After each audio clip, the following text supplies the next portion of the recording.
안녕하십니까. 어제 우리들은 아주 좋은 시간을 가졌습니다. 어떻게 하면 이 세상에 한 번 태어난 사람이 다시 거듭나서 하나님의 자녀가 되는가. 오늘은 그 뒤에 이어서 하나님의 자녀로서 누리는 특권들에 대해서 말씀드리겠습니다. 여러분께서 다 유튜브로 지금 보시죠.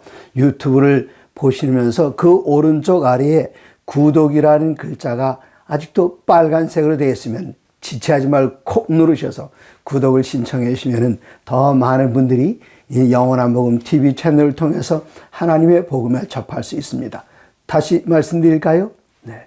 여기 영상 오른쪽 아래에 구독이라는 글자가 빨간 글자로 되어 있으면 지체 없이 눌러달라고 말씀드렸습니다. 혹은 다른 방법으로 이 방송을 들으신다면 유튜브에 들어가셔서 EGW 365를 검색하셔서 보시면은 영원한 복음 TV 채널에 들어가실 수 있습니다. 대단히 감사합니다. 우리가 이 세상에 태어날 때는 요한복음 8장 44절 마귀의 자녀로 태어났다. 혹은 우리가 이 세상에 태어날 때 저는 권가의 아들로 태어나서 우리 조상들이 다 돌아가신 것처럼 저도 죽을 수밖에 없는 그런 운명에 처해져 있는 사람입니다. 이제 고조 할아버지, 증조 할아버지 돌아가시고 할아버지 돌아가시고 아버지 돌아가시고 이젠 제 차례입니다. 그러나 우리들이 이 땅에 한 번 태어나면 하나님의 나라를 볼 수 없지만 거듭 태어나면 하나님의 나라를 볼 수 있는데 요한복음 1장 12절에서 어제 저희들은 함께 말씀을 나눴습니다. 영접하는 자 곧 그 이름을 믿는 자들에게는 하나님의 자녀가 되는 권세를 주셨다 그랬습니다. 이제 우리들은 예수님을 믿어서 하나님의 자녀가 되었습니다. 그럼 하나님의 자녀가 누리는 특권은 무엇일까요? 요한복음 10장으로 가보시겠습니다. 요한복음 10장 33절입니다. 유대인들이 대답하되 선한 일로 말미암아 우리가 너희를 돌로 치려는 것이 아니라 신성모독으로 인함이니 내가 사람이 되어 자칭 하나님이라 하미로다. 요한복음 10장 34절입니다. 예수께서 이르시되 너희 율법에 기록된 바 내가 너희를 신이라 하였노라 하지 아니하였느냐. 35절 성경은 패하지 못하나니 하나님의 말씀을 받은 사람을 신이라 하셨거든. 이 성경은 우리들을 신이라 그렇게 이야기합니다. 안 느껴지시죠? 그러나 하나님의 말씀 가운데 너희는 신이다 그렇게 말씀하셨으면 우린 신입니다. 하나님의 말씀을 그대로 믿어야 되니까요. 누가 신이 되는가? 성경은 패하지 못하나니 하나님의 말씀을 받은 사람을 신이라 하셨습니다. 하나님의 말씀이 무엇일까요? 요한복음 1장 1절입니다. 요한복음 1장 1절에 하나님의 말씀이 무엇인지 이렇게 기록되어 있습니다.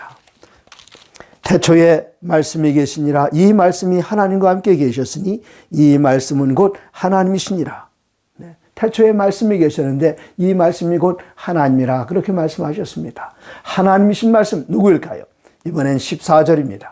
요한복음 1장 14절에 말씀이 육신이 되어 우리 가운데 거하심에 우리가 그의 영광을 보니 아버지의 독생자의 영광이요 은혜와 진리가 충만하더라. 말씀이신 하나님께서 육신이 되셔서 우리 가운데 거하신다. 그분이 누구실까요?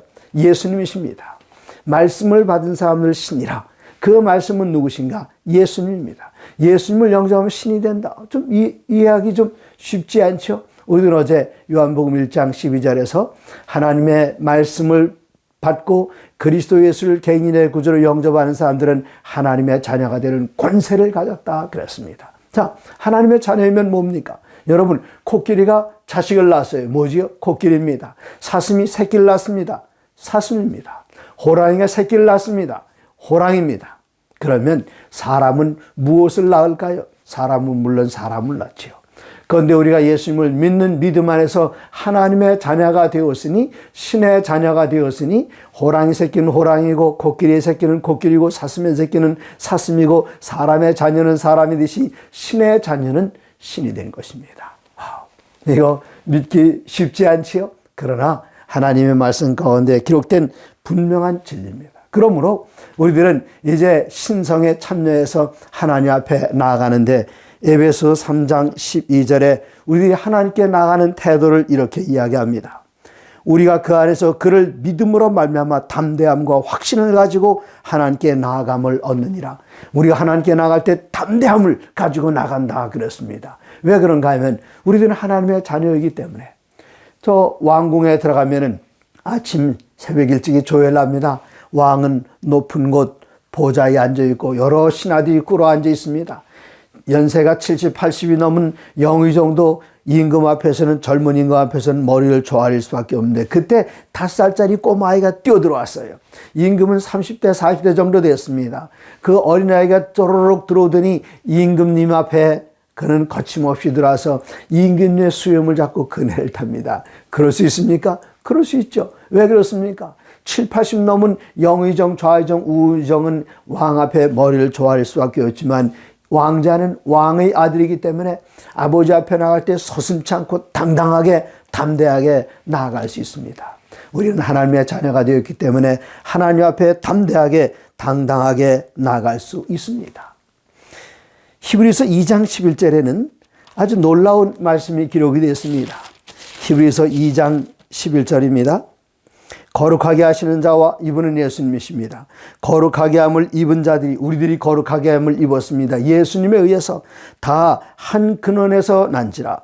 그러므로 형제라 부르시기를 부끄러워하지 아니하시고, 예수님의 아버지는 하나님이십니다. 우리가 예수 믿을 때 우리 아버지는 하나님이십니다. 하나님의 아들이 예수님이시고 하나님의 딸이 바로 여러분이십니다. 하나님의 아들이 여러분이십니다. 그러면 예수님의 아버지 하나님, 내 하나님도 하나님, 하나님의 아들 예수님, 하나님의 아들 권정행, 그러면 예수님과 나 사이는 무슨 사이지요? 형제 사이가 되는 것입니다.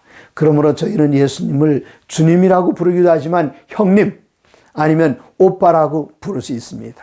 이렇게 우리 하나님을 하나님 안에서 그리스도 예수의 형제가 되었기 때문에 히브리서 1장 14절에 보시면 천사와 우리와의 관계는 어떤 관계인가? 모든 천사들은 섬기는 영으로서 구원받을 상속자들을 위하여 섬기라고 보내심이 아니냐. 다시요. 모든 천사들은 섬기는 영으로서, 옛날에 하나님께서 사람을 만드실 때는 천사보다 조금 못하게 만드셨습니다. 그러나 우리가 그리스도 예수를 믿게 될 때에 예수님 안에서 하나님의 자녀가 되었으니 천사들은 부리는 영입니다. 섬기는 자들입니다. 우리는 하나님의 자녀입니다. 그러므로 모든 천사들은 섬기는 영으로서 구원받을 상속자들을 섬기라고 보내심이 아니냐? 그러면 천사와 우리 누가 더 높을까요? 감히 천사 앞에 제가 이런 말 드리기 송구스럽습니다만은 여기 분명하게 정해 놓으셨습니다. 예수를 믿을 때 하나님의 아들이 되었고 하나님의 아들이 되었으니 천사들은 다만 섬기는, 어느 집에, 그 원님 집에 자식이 없었습니다. 근데 저 건너 마을에 사는 그 아주 가난한 종이 있었는데 그 종이 애가 많아요. 그래서 애를 하나 낳는데 이 원님 댁에는 애가 없습니다. 어느 날 새벽에 이 아이를 가만히 가서 원님집 앞에다가 놔뒀습니다. 근데 그 원님 사모님께서는 지금 아기를 너무 갖고 싶어서 가상 임신 상태에 빠졌어요. 네, 갑자기 새벽 닭이 우는데 그때 새벽 닭 소리와 함께 응애 응애 아기 우는 소리가 들려서 마하나님께서 나가보니까 그 솥을 대문 아래에 포대기에 아기가 있었습니다. 그 아이를 들고 들어와서 그 집에 양자로 삼았습니다.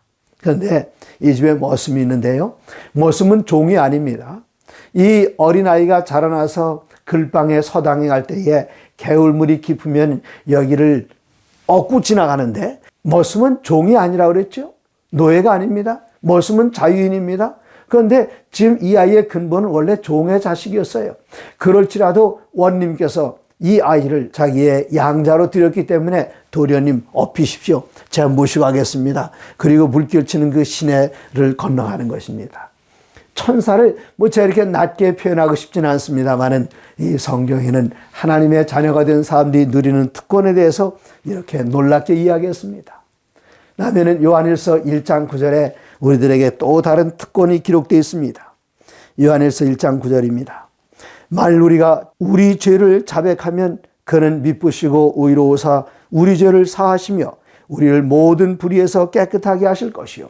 우리가 하나님 앞에 나와서 잘못했습니다, 용서해 주십시오 하면 우리를 모든 불의에서 깨끗하게 해줄 것이다. 이어서 요한일서 2장 1절입니다. 나의 자녀들아, 내가 이것을 너에게 쓰면 너희로 죄를 범하지 않게 하리 함이라. 만일 누가 죄를 범하여도 아버지 앞에서 우리에게 대언자가 있으니 곧 의로우신 예수 그리스도시라. 우리가 아버지 앞에 나아갈 때에 죄 가운데 벌벌 떨 수밖에 없어요. 누가 좀 같이 가주면 안 될까? 제가 어렸을 때에 어머니 말씀 안 듣고 어머니에게 들켜서 막 도망갑니다. 해가 넘어갔어요. 집에 들어가야 되는데 어떻게 들어가죠? 들어가면 어머니에게 회초리를 맞을 텐데요. 이때 누가 나타나는가 하면 형 나와서 정혜가 걱정하지 마. 엄마가 너 다 용서해 줬어. 정말 형 무서워. 괜찮아. 내가 가서 대신 이야기해 줄게. 형이 저를 위해서 대신 말씀해 주는 변호사가 되었습니다. 얼마나 아름다운 말씀이죠. 나의 자녀들아 내가 이것을 너희에게 쓰면 너희로 죄를 범하지 않게 하려 함이라. 만일 누가 죄를 범하여도 아버지 앞에서 우리에게 대언자 곧 대신 말씀해 주신 분이 계시니 곧 의로우신 예수 그리스도시라. 우리가 하나님 앞에 죄를 다 고할 때에 두려움과 떨림이 있습니다. 두려워하지 마십시오. 우리 맏형님, 우리 큰오빠 되시는 예수님께서 함께 나아가셔서 하나님께 우리 죄를 위하여 탄원하실 때에 우리의 모든 잘못과 죄는 그 안에서 다 용서받는 것입니다. 하나님의 자녀들의 특권, 그것으로 끝나지 않습니다. 이번에는 마태복음 6장 25절입니다. 신약 유혹이 쉽죠? 625. 네. 마태복음 6장 25절. 그러므로 내가 너에게 이르노니 목숨을 위하여 무엇을 먹을까, 무엇을 마실까, 몸을 위하여 무엇을 입을까 염려하지 말라. 우리가 예수님 안에 있기만 하면 하나님의 자녀로서 뭐 입을까, 뭐 먹을까 걱정할 필요 없습니다. 아이가 아침에 일어나자마자 징징 짜면서 울고 있어요. 너 왜 울고 있냐? 그랬더니 오늘 아침에 뭐 먹어야 될지, 뭐 입고 학교에 가야 될지 몰라요. 그런 아이 없지요. 네, 먹을 건 누구의 책임입니까? 아버지와 어머니의 책임입니다. 학교 갈 때 교복은 누구 책임입니까? 이 아이가 돈 벌어서 교복 사 입는 거 아니죠. 부모님께 다 해주십니다. 마찬가지로 하나님께서 이러한 모든 것들을 다 공급해 주시는데 저는 여기 26절에 이런 말씀이 있어요. 공중의 새를 보라. 심지도 않고 거두지도 않고 창고에 모아 들이지도 아니하되 너희 하늘 아버지께서 기르시나니 너희는 이것들보다 귀하지 아니하냐? 제가 요즘은 한 2년 동안 몽골 못 갔습니다마는 몽골에 가서 제가 깜짝 놀라는 거 있습니다.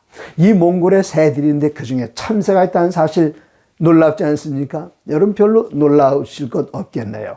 가을 9월 달부터 그 다음에 4월 5월 달까지는 여긴 겨울입니다.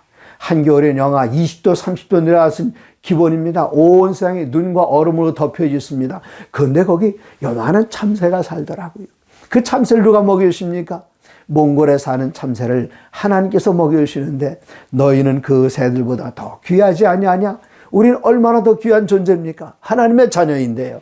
하나님께서 먹여주시고 입혀주시고 하는 모든 것들을 다 책임져 주십니다. 우리가 하나님의 자녀이기 때문에 그렇습니다. 이제 요한복음 11장 25절에 기록된 그 자녀들의 특권을 하나 더 보시겠습니다. 그것은 뭔가 하면은 예수님께서 말씀하시기를 나는 부활이요 생명이라 그렇게 말씀하십니다. 요한복음 11장 25절 예수께서 이르시되 나는 부활이요 생명이니 나를 믿는 자는 죽어도 살겠고 이 세상에 태어나서 한 번 죽는 것은 정해진 것입니다. 그러나 그리스도 예수를 믿으면 예수님 안에서 다시 부활할 수 있는 특권이 있기 때문에 이런 소망이 없는 사람들은 가족 가운데 누가 죽으면 그냥 울고 불고 다시는 영원히 못 만나니까요. 어떤 집 아이가 있었습니다. 그런데 어린 나이에 죽었어요. 근데 그 어머니는 신실한 신자였고 아버지는 아니었습니다. 아이가 죽고 땅에 묻을 때에 아빠는 아가야 영원히 안녕. 그랬더니 이 엄마는 인사말이 달랐어요. 아가야 예수님 오실 때까지 안녕. 그렇게 대답했습니다.